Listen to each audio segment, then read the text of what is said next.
Vamos voltar pro que o povo gosta nesse podcast, que é Shonen de luta! O Kitsune dessa semana é Dandadan!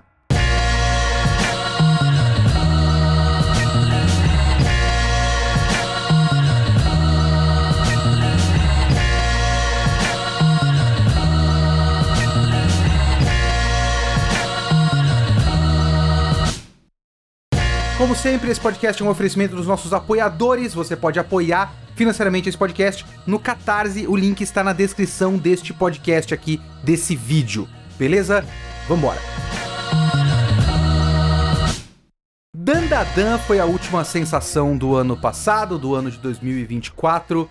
Eu vou falar aqui do mangá, porque eu tenho essa prática. Se você está assistindo apenas no YouTube, se você não é como os de verdade que me acompanham no podcast faz uns 4 anos, você sabe que normalmente com o shonenzão de luta eu tenho a prática, é uma coisa minha. Desde que eu parei de assistir anime na televisão mesmo, eu não tenho mais muito paciência pra ficar assistindo shonen de luta pra sempre. Então eu prefiro ir pro mangá. E eu faço isso com o Jujutsu, eu não fiz review do anime, eu fiz review do mangá. Fiz isso com o Kimetsu. Eu não fiz review do anime, eu fiz review do mangá inteiro. E eu vou fazer também com o Dandadan. Eu fui atrás do mangá do Dandadan. Eu não vi o anime, eu vi 2 episódios. Saiu a primeira temporada, tem uns 12 episódios, eu acho. Vai sair a próxima em breve, eu acho. Não sei, não tô muito atualizado. Mas eu vi esses 2 episódios, eu achei muito legal. E fiquei automaticamente curioso pelo mangá. Que eu acho mais interessante ver como é feito na obra original, digamos assim. Então eu não vou comentar exatamente, por exemplo, a direção do anime. É um anime da Science Saru, que é um estúdio que eu gosto muito. Os 2 primeiros episódios são maravilhosos. Tem aquela coisa da direção de arte super interessante de fazer uns códigos de cores, né? Quando vai pros extraterrestres é mais azul, quando vai pro sobrenatural é mais vermelho, as coisas se misturam. É bem legal, a direção é muito dinâmica, a animação é lindíssima, os personagens são super expressivos. O anime, eu acredito que seja muito legal. Não é o assunto deste podcast. Mas esse podcast é sobre o que a primeira temporada do anime cobre, até onde eu verifiquei. Eu li um pouquinho mais, porque até onde eu vi, mais uma vez, eu não vi o anime, mas até onde eu pesquisei, o anime termina num cliffhanger. E esse cliffhanger, o anime da primeira temporada, né? Termina num cliffhanger que é tipo o começo de um arco. E aí eu fui pro mangá e ele é tipo o começo de um volume, que eu acho que é o volume 5, se eu não me engano. E aí eu li o volume até o fim. Eu não li o arco até o fim, mas eu li o volume até o fim, porque eu tava curioso com algumas coisas temáticas que estavam acontecendo ali nesse arco, e que eu acho que tem a ver com o que eu quero falar nesse podcast. Então eu quis ir um pouquinho mais pra frente pra confirmar se a minha impressão tava certa e tal. E eu acho que o que eu tava pensando fez um pouco mais de sentido lendo um pouquinho a mais. Mas eu não vou dar spoiler, não. É apenas coisas mais ou menos temáticas ali. Até porque eu não terminei o arco, eu não faço ideia do que acontece. Especificamente, eu não sei como o arco termina. Então é isso. Dandadan, se você não acompanhou a grande mania de 2024... Qual foi a grande mania de 2024? Foi Dandadan ou foi Dungeon Meshi? Que é outro negócio que tem que ter no podcast alguma hora. Vai ter, não se preocupem, alguma hora. Não é uma promessa, mas eu quero fazer. Eu não sei qual foi o maior. É que eu acho que se você ver por números da Netflix, a Netflix disse que o Dungeon Meshi foi o anime mais assistido do ano na Netflix. Não sei. O Dandadan pra mim parece muito mais fácil de pegar popularmente, sabe? Ele é muito mais próximo do gosto do otaku brasileiro. Só falta ter o que o otaku brasileiro mais gosta, que é um grande vilão e mega sagas, e capangas, e luta, e nível de poder. Dandadan não tem isso. O que é Dandadan? Numa comparação meio besta, eu já vi muita gente dizer que Bleach é Yu Yu Hakusho moderno. Na época, né? Aí depois eu vi falarem que Jujutsu Kaisen é uma espécie de Yu Yu Hakusho moderno, ou então que o Jujutsu Kaisen é o novo Bleach. Então, por associação, as coisas são próximas. Mas eles têm yokais, né? Não acho. Dandadan é tipo o que eu acho que Yu Yu Hakusho seria se ele não virasse um shonen de luta. Eu tenho podcast completaço que você pode ir nas plataformas de podcast de sua preferência, que é o especial Yu Yu Hakusho, é o número 150. Inclusive, estamos nos aproximando. que esse é o podcast 192, então eu vou chegar no 200 em breve. E vai ter outro especial grandão também. Eu tenho um podcast de 2h30 ou 3, eu não lembro agora, com o Yu Yu Hakusho inteiro. E eu falo muito sobre essa coisa do Yu Yu Hakusho de ter uma fase que é um pouquinho menos shonen de luta e um pouco mais o caos da semana do Yusuke resolvendo com malícia e lábia, e é quase um Great Teacher Onizuka sobrenatural, digamos assim, né? Do pouco que eu conheço do GTO. Dandadan, eu não estou lendo o mangá, então eu não sei, na fase atual, se ele já virou um shonen de luta no sentido tradicional do que, pelo menos, o gosto do otaku brasileiro mais gosta, que é isso que eu falei. Você tem hierarquias e níveis de poder, que você pode dizer quem é mais forte do que quem por conta de um número ou de um código. Então esse é nível A e o outro é nível B e o outro é nível S. Então você sabe quem é mais forte. E tem ranqueamento, e tem nome de golpe, e tem um vilão, e esse vilão tem capangas, e o herói tem um grupo, e os coadjuvantes do grupo do herói lutam com os capangas, e o herói luta com o vilão final. O otaku brasileiro ama isso, Dandadan não é isso, pelo menos nessa primeira temporada, e eu acho isso muito legal. Eu também curto o conceito central, que é a mistura da ficção científica com o sobrenatural. Porque você tem nessa história o menino Ken Takakura, conhecido como Okarun na história, né? Por conta da menina não querer chamar ele de Ken Takakura. É esse o nome? Enfim. Você tem o Okarun e você tem a Momo. A Momo, ela é neta de uma médium e ela, pelo menos na minha interpretação, ela acredita, não acreditando nessa coisa de sobrenatural, porque a avó dela é uma médium, mas ela falava fazer umas coisas esquisitas que ela tinha vergonha, tiravam sarro dela e tal. E o Okarun é um moleque sozinho, um moleque que não tem amigos, e ele curte ocultismo, mas no sentido de ufologia. Como é que é o nome dos animais? Tipo, pé grande, monstro do Lago Ness, criptide? É isso? São essas coisas mais teoria de conspiração, monstros, alienígenas do passado. Esse cara deve ter assistido muito History Channel na vida. Então é isso que ele curte. Ele curte, ele acha que tem extraterrestre, entrar em contato e tem ETs no nosso mundo, e que também tem o Pé Grande e o Monstro do Lago Ness e tudo mais. E eles entram em choque. E acaba que eles querem provar um pro outro, numa série de situações ali no começo da história, eles querem provar um pro outro que o que ele acredita é real, e no fim das contas, os dois são reais. A menina acaba topando com extraterrestres, e o moleque vai pra um túnel e acaba topando com a vovó Turbo, que é um espírito. É um espírito que eu acho que aparece no comecinho do Mob também. Até onde eu vi é meio que uma lenda urbana moderna que se transformou meio que num yokai na cultura japonesa mais recente. Não é um yokai histórico, né? É um yokai de uma lenda urbana um pouco mais recente. Não é recente anos 80, é recente bem antes, mas enfim, até onde eu pesquisei mais ou menos. E aí você tem essa história do moleque que acaba absorvendo poderes sobrenaturais e essa menina que acaba criando habilidades mediúnicas, eu acho que por conta da manipulação dos extraterrestres? Você acha que tem alguma coisa? Não sei se é... Enfim, ela cria a habilidade lá e ela tem que controlar esse espírito desse moleque. Nesse começo da história, o que acontece são causos, né? São mini arcos de problemas que acabam acontecendo. Aparece um espírito aqui, aparece um outro espírito ali. E a gente tem, no começo dessa história, o elenco se expandindo através de experiências muito parecidas com a experiência do Okarun na história, de entrar em contato com algum espírito e acabar absorvendo alguma coisa e ganhando poderes e tal. Nesse começo, você tem mais ou menos uns 2 ou 3 arcos e o começo de um próximo na primeira temporada do anime. É tipo isso. Eu curto o conceito e eu curto a realização do conceito. Muito nessa questão que eu tô dizendo que até o momento ele não é um shonen de luta mais normalzão, power level mega saga, mas também por conta de ele ser, se você pega o mangá, ele é um mangá muito polido, sabe? Eu gosto muito da arte desse mangá e eu gosto muito de uma coisa que ele tem de criar uns quadros em que a arte é mais ou menos... Ele brinca tem momentos em que ele faz quadros que são hiper dinâmicos, com perspectiva forçada e tudo mais, e tem momentos que ele faz quadros chapados, quase sem perspectiva. Mas é difícil de explicar o que eu quero dizer.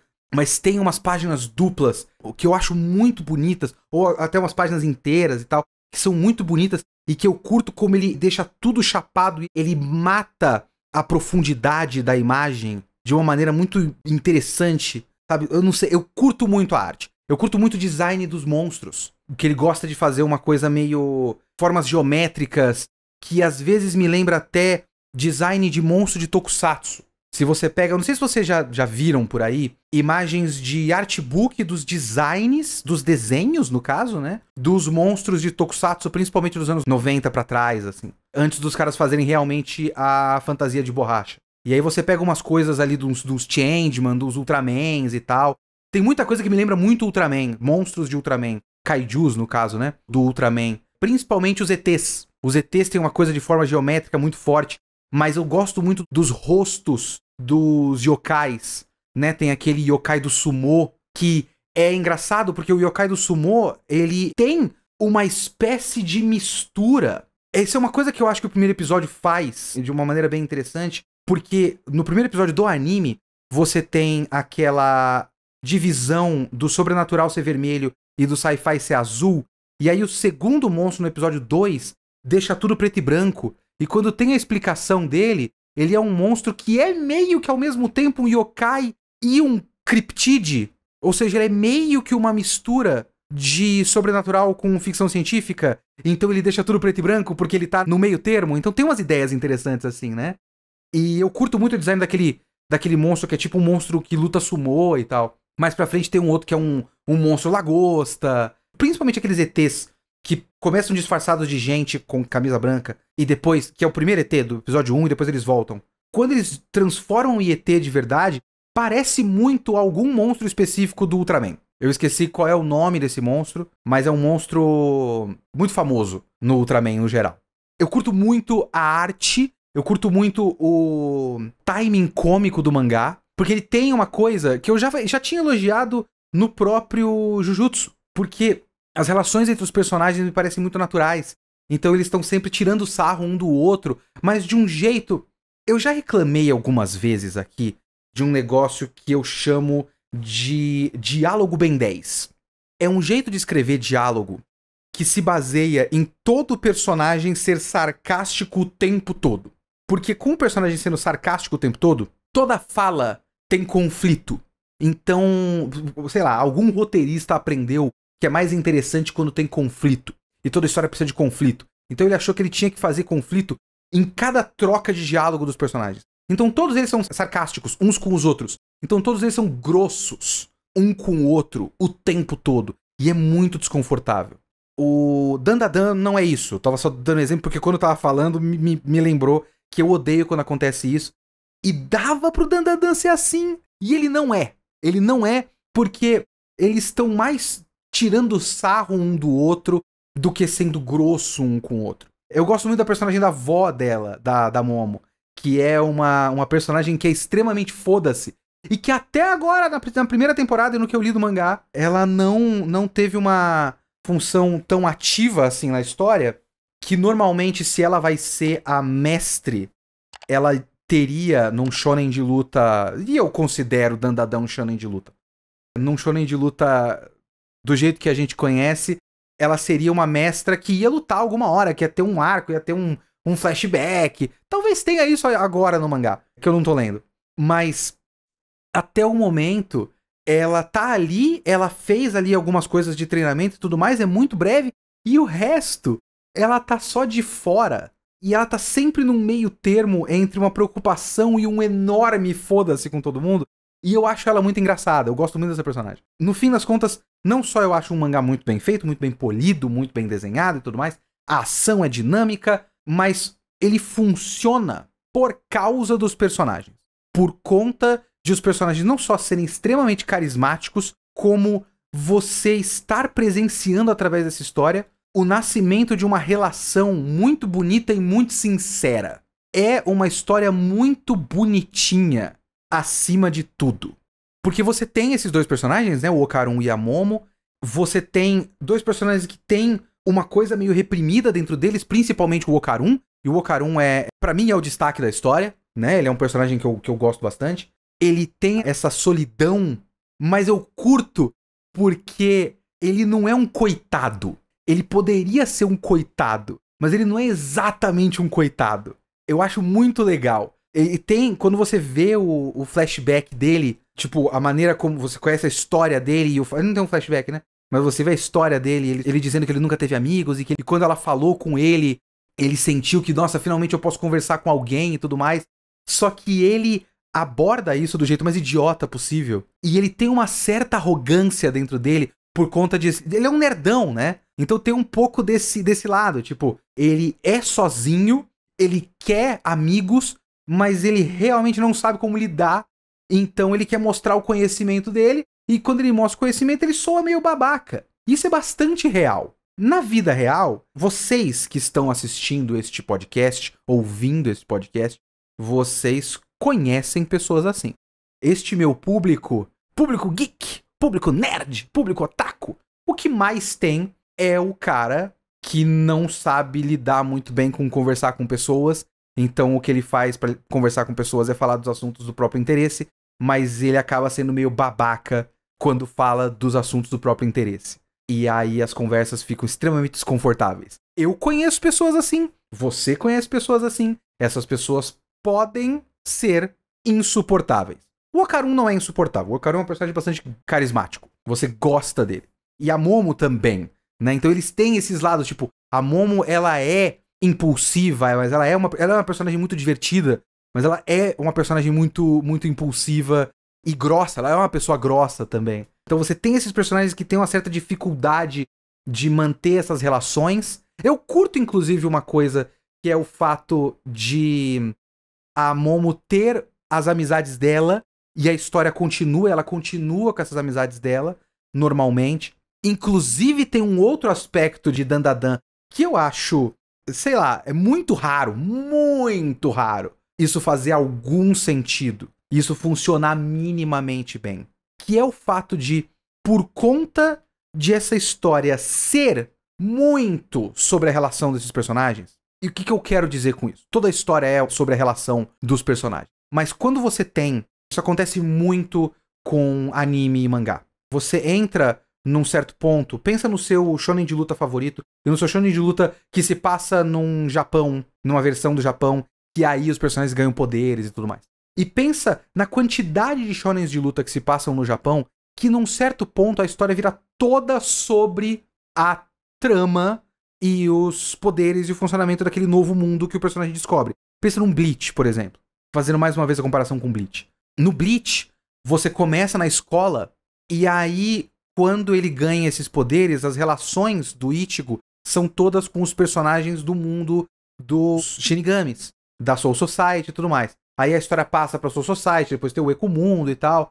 A existência da escolinha passa a ser um problema na história. Porque você tem uma coleção de personagens que foram criados no começo da história, que vão sendo arrastados pelo resto da história e pipocando de vez em quando, e toda vez que eles pipocam é um desconforto. Você não quer ver esses bosta. É um bando de personagem merda. Você não quer olhar pra cara daqueles filhos da puta. A história não funciona. Quando volta pra esse ambiente, a história funciona menos. Isso acontece com muita frequência. Porque ela não é exatamente sobre essas relações do personagem do Ichigo com outros personagens. É sobre os poderes, e a trama, e os planos, e as conspirações, e quem fez o quê. E, na verdade, esse grande poder estava em outro lugar. Sabe, é mais sobre isso. E Dandadan, neste momento da história ainda, é muito sobre a relação do Okarun com a Momo. Ele é um coming of age, ele é uma história sobre o crescimento desses dois personagens e o amor deles aflorando. É um romance. Dandadan é uma comédia romântica, com ação. E é importante você ver, pra mim, pelo menos, eu não sei como é o fandom. Existe um fandom de Dandadan? Eu não sei como é o fandom de Dandadan. Mas eu não sei como é que os fãs de Dandadan leem essa história. Mas pra mim é importante você olhar Dandadan sob esse prisma. É uma comédia romântica. É a história de como esses dois personagens estão se descobrindo e descobrindo o amor que eles têm um pelo outro. E por isso, eles estarem na escola e eles não... A história não completamente se desvencilhar da vida deles na escola, continua fazendo sentido. E quando eles vão pra escola, as coisas que acontecem que tem a ver com, por exemplo, o arco da... Eu não sei como é que ficou em português isso, a Acrosilk, a sedosa acrobática, acrosedosa, sei lá. Mas enfim, a moça com o chapéuzão lá, que tem o poder de cabelo. Ele começa esse arco todo com essas relações de escolinha. A menina, que é a menina popular arrogante, que criou rumores sobre a Momo.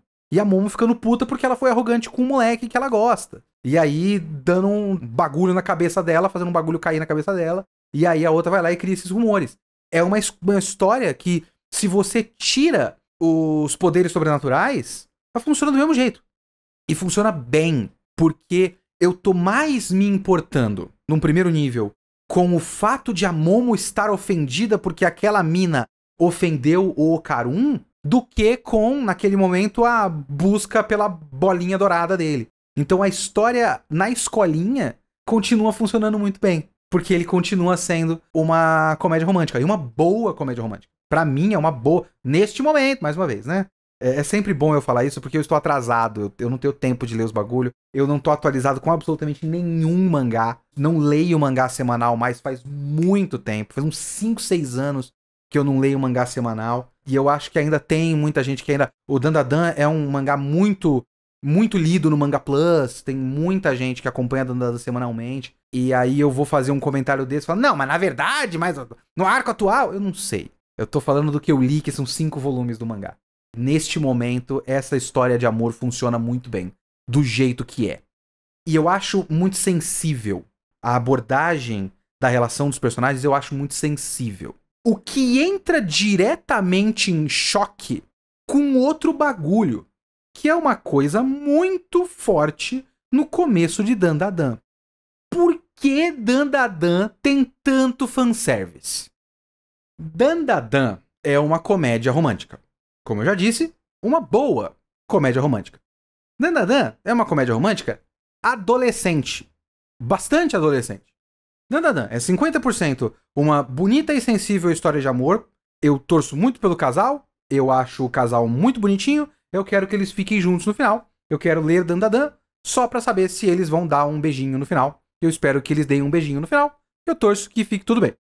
Ele é 50% uma linda história de amor, 50% piada de pinto. Essa é só a realidade. Isso é Dandadan. Não tem muito o que fazer. É engraçado. Tem muita piada de pinto muito boa em Dandadan. Eu acho muito engraçado. A quantidade de vezes que este moleque tem as bolas dele roubadas por alguém. As bolas e o pau, né? Eu tenho essa... Porque os caras falam da banana no começo, e a mulher fala que vou roubar o seu pau, e depois roubam as bolas dele. E eu acho que são coisas distintas, né? Tipo, momentos distintos. Sim, a pau e as bolas são coisas distintas. Mas eu acho que num momento roubam só o pau, e depois roubam só as bolas. Eu acho que é, né? Mas é engraçado toda vez que o moleque tem o pau dele roubado. De fato rouba, né? Ele fica tipo... Não fica com o pau, não é metafórico, não é espiritual. Eles não roubam espiritualmente a masculinidade dele. Eles tiram o pau do moleque. É engraçado fazer o quê? Mas ele tem bastante fanservice. Tem muita piada sexual. Ele é bastante sexual. E assim, tem um sentido. Num primeiro nível, ele tem sentido justamente por ser uma história de amor. Então, ele estar mexendo com essas coisas de sexualidade nesse momento da vida desses personagens, se não fossem outros aspectos, seria 100% perfeito pra mim. Porque quando você tem... Olha que interessante. O menino que nunca teve nenhuma amizade, nunca teve um amigo na vida. Aí ele tem a menina defendendo ele. E ele começa a fazer amizade com essa menina. E a menina começa a meio que ficar apaixonadinha por ele. Então, a primeira amizade que ele tem também é o primeiro amor dele. E ele tem o quê? 15 para 16 anos? Deve ser alguma coisa do tipo. E ele sempre teve dificuldade pra iniciar essas relações humanas, essas relações interpessoais. A partir do primeiro momento que ele começa a falar com alguém e começa a falar com uma menina, ele perde o pau.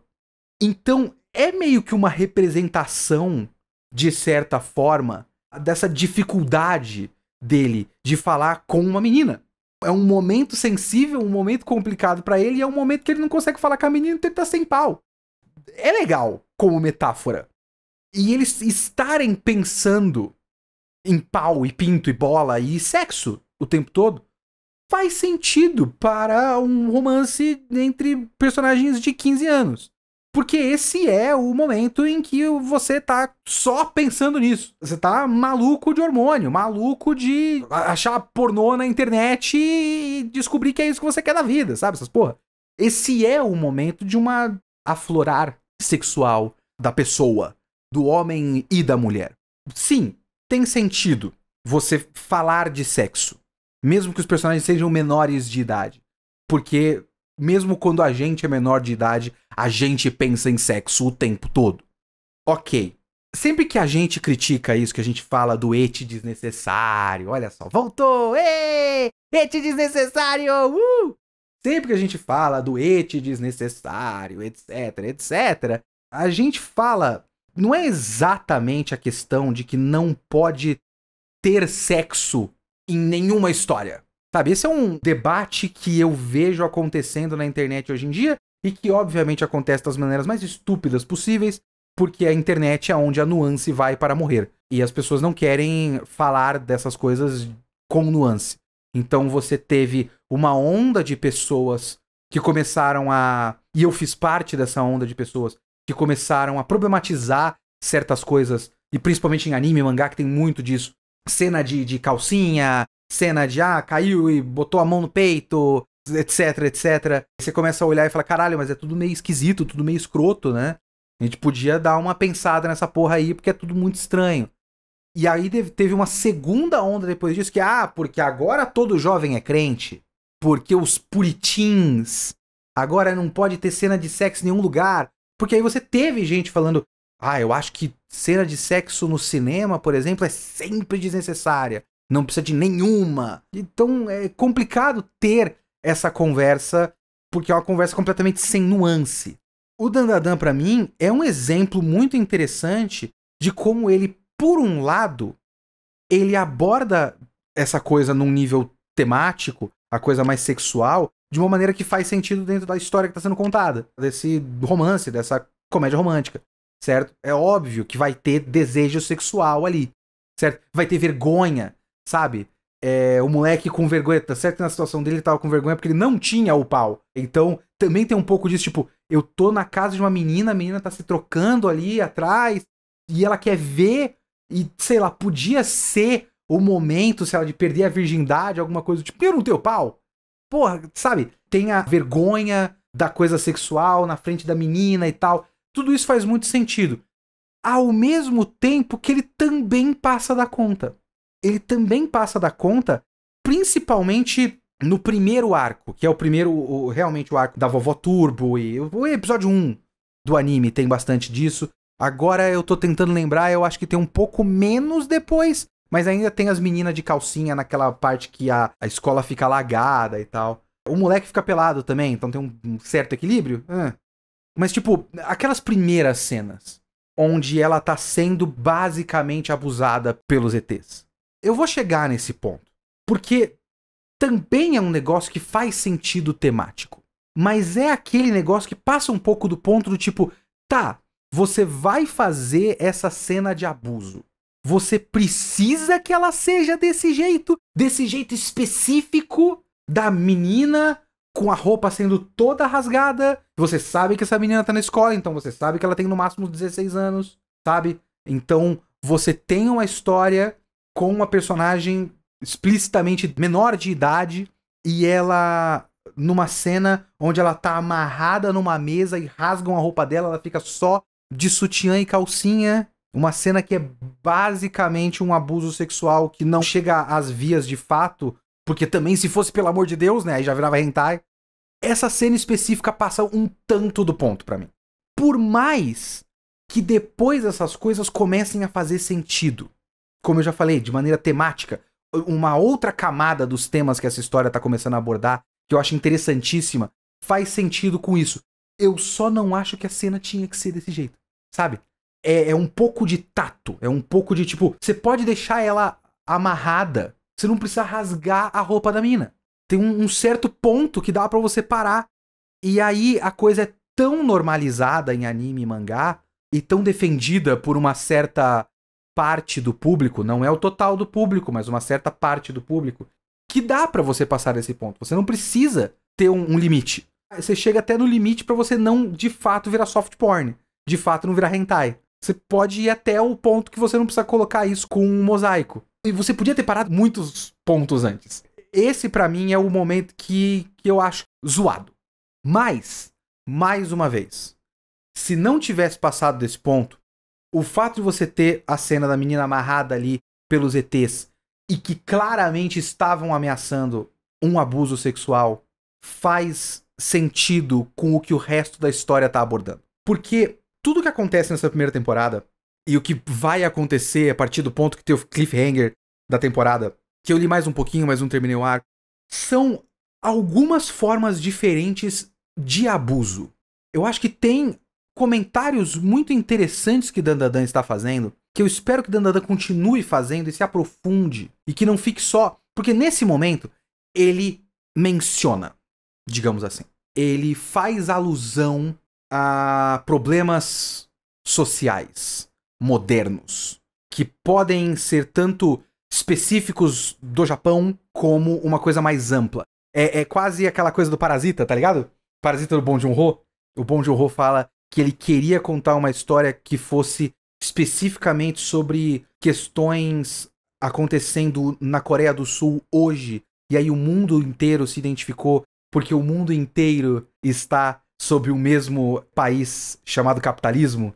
O Dandadan pra mim é um pouco disso. Porque claramente ele tá contando coisas que são específicas do Japão. Eu acho, por exemplo, que o próximo arco que tem a ver com aquele moleque Didi, bastante local. É muito sobre a pequenez de uma cidade pequena. Assim, então tem isso. Mas ele também tem questões bastante amplas. E o que você teve até agora? Você teve, por exemplo, a motivação da vovó Turbo. A motivação da vovó Turbo é que ela é um espírito que nasceu do rancor por conta de... Aí agora eu não lembro se eram meninas abusadas e aquele túnel onde eles deixavam o corpo das meninas ou se o abuso era feito no túnel. Eu não lembro especificamente. Mas tinha a ver com o túnel, não é? E ela tem o rancor que foi... Aí agora eu também não vou lembrar especificamente se a vovó Turbo era um espírito específico que foi criando rancor ou se ela criou-se a partir da amálgama do rancor que estava acontecendo ali. Mas ela é um espírito que representa uma raiva contra abuso. E essa é uma história que depois que você pega essa primeira chave, você começa a ver várias formas de abuso diferentes. Quando você tem o arco da Aira e da Acrosilk, que eu não sei como ficou em português, esse é um arco que, primeiro, é muito bonito e muito trágico, né? É mais uma vez essas personagens, essa Aira é uma personagem que eu gosto bastante, porque ela é uma personagem que tem... Ela tá muito no espírito da Momo e tudo mais, que ela é meio insuportável, mas ela é uma pessoa legal. Ela tem momentos... Uma pessoa... Ela tem muitas atitudes escrotas, mas você percebe que dá pra ela não ser desse jeito, ela tem uma certa sensibilidade dentro dela. Então... Porque não dá pra você dizer que ela não é uma escrota quando ela cria aqueles rumores, né? Mas você começa achando ela um ser humano insuportável, e aí você vê depois aquele momento de maior sensibilidade dela com aquela yokai. E aí você vê o flashback da yokai. E o flashback da yokai é também resultado de outros abusos. Ela está vivendo sob este grande país chamado capitalismo. Ela só quer dar uma vida decente para a filha dela. Ela tem que fazer vários trabalhos diferentes, incluindo prostituição. E aí, quando ela pensa que vai ter um sossego, chega os caras pra quem ela tava devendo dinheiro, e aí sequestra a filha dela, e ela sabe que nunca mais vai ver a filha. Então, você tem o abuso físico, você tem o abuso sexual, você tem um abuso moral, você tem tudo isso causado por questões sociais e econômicas. E aí ela comete suicídio, porque ela não tem esperança nenhuma. Então, ela chegou num limite porque tudo foi tirado dela, e tudo foi tirado dela por conta da situação econômica e social dela. E só o que ela queria, ela fica tipo com essa obsessão por ter uma filha, E aí ela começa a ficar obcecada pela Aira. Então é uma história muito bonita e muito triste. É bonita naquele sentido de ter... Quando você tem aquele momento de ela querer que a menina chame ela de mãe e ela percebe que ela pode chamar, que é só ela fazer isso, ela ser minimamente sensível com esse yokai. Então tem uma beleza, mas é uma beleza extremamente trágica. Então é uma história extremamente trágica. Então eu acho que existe uma certa divisão nessa história, que é, ao mesmo tempo que você tem essa divisão entre o sobrenatural e o ficção científica, você tem o sobrenatural falando dessas questões sociais, desses abusos sociais. A ficção científica é meio que o capitalismo aí, de certa forma. Porque você não tem só os ETs obcecados pelo pinto do moleque. É quase como se fosse... Pera, deixa eu organizar os meus pensamentos aqui. Quando você começa a olhar melhor os extraterrestres, eles se disfarçam de pessoas. E eles são pessoas que se apresentam de maneira a tentar parecer que eles são pessoas de bem. Isso vai ficar mais claro no próximo arco. Eu não vou dar spoiler, até porque eu não terminei de ler, mas você tem os caras que são o problema do Didi. Eles são várias pessoas que são muito parecidas com aqueles ETs, e eu acho que vai ter uma relação disso com aqueles ETs do primeiro episódio. Então você tem rostos extremamente japoneses de pessoas de meia-idade para terceira idade. Então é um sorriso extremamente falso, mas é sempre um sorrisão. E um cabelo lambido, assim, é gente de meia-idade e terceira idade de classe média alta, sabe? O cidadão japonês exemplar. Tem alguns que parecem até político. E você tem esses ETs que são tipo os caras de camisa branca e calça social e aquele sorrisão. Então, eles estão tentando se disfarçar de cidadão de bem. E eu acho que tem um trabalho aí pra fazer parecer que eles estão tentando se disfarçar de cidadão de bem japonês exemplar. O que os japoneses acreditam que é pessoa de bem. E que tem uma camada de falsidade muito esquisita. E aí você tem aqueles mesmos ETs do começo, naquele arco que tem a escola alagada e tudo mais, e que eles estão explorando um trabalhador. Ele é um ET que é um trabalhador precarizado. Isso eu acho muito interessante. Ele é, inclusive eu acho que esse é o título dele, ele é o trabalhador precarizado. É quase como se ele fosse um Uber de treta, sabe? Ele é um cara que vendeu a força de trabalho dele por conta de, mais uma vez, a situação financeira ruim que ele estava vivendo. E aí ele teve que vender o trabalho dele e ele não tem direitos. E ele está sendo explorado por esses caras. Então talvez tenha aí um pouco dessa ideia de que o capitalismo, uma forma que o abuso do capitalismo se manifesta, por exemplo, nos homens, é que o homem se vê emasculado pelo capitalismo, sabe? Ele não tem poder de escolha sobre o próprio destino. E aí você tem os caras arrancando o pinto do moleque, estando obcecados pelo pinto do moleque. E obcecados, de certa forma, com natalidade, né? Talvez tenha um certo comentário aí. Aí depois no arco do Didi que teve o cliffhanger, tem um pouco a ver com proprietário de imóvel e inquilino e o abuso de gente cobrando aluguel e as coisas de você cobrar uma gratidão, e essa gratidão gera uma relação de culpa, e essa relação de culpa vira exploração. Então, são várias formas de exploração e várias formas de abuso. E muitos dos yokais são manifestações da raiva acumulada por conta de toda a história de exploração que as pessoas vivem no seu dia a dia. E, por enquanto, eu acho que Dandadan tá jogando isso. Eu não sei o quanto ele vai, de fato, trabalhar um pouco melhor e mais aprofundadamente essas questões, mas ele tá jogando essas questões na história. Eu já curto o fato de estar jogando essas questões. São questões relevantes. E aí faz sentido, de certa forma, temático, quando você percebe que os personagens estão sendo abusados e você retratar esse abuso. Eu acho que ele passou da conta, mas ele retrata abuso. sabe? Não vou passar pano, eu não gosto da cena, não precisa das minas ficar pelada, sabe? Não precisa de nada disso.